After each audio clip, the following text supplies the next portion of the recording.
बापाला बघितलंय का कधी नवीन कपडे घेताना? बापाला कधी बघितलंय का नवीन कपडे घेताना? अरे पण सणावाराला कधी आम्हाला विसरलाय का तो बाप?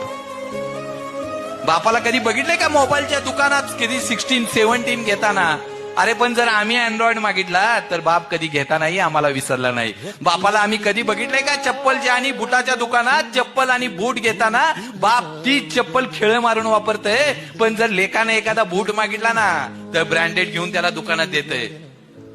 हा रात्रीचा दिवस करतो बाप आमच्यासाठी. काही करा आयुष्यात, फक्त त्या बापाला कमीपणा देऊ नका. चार चौघात त्याला कधी कमीपणा वाटत नाही. तुमच्यासाठी कष्ट करताना, संघर्ष करताना बापाला कधीच कमीपणा वाटत नाही. बापाला कमीपणा त्यावेळी वाटतो रस्त्यानं जाताना कोणतरी म्हणतं ना, अरे ही बिघडलेली पोर ते जे आहे. त्यावेळी आमच्या बापाची खाली जाणारी मान हा आयुष्यातला सगळ्यात मोठा पराभव असतो. काही करा, बापाला चार चौघात कधी कमीपणा नाही आला पाहिजे. बापाची मान नाही खाली गेली पाहिजे आणि आपल्या वागणुकीमुळे आईच्या डोळ्यात पाणी आलं नाही पाहिजे.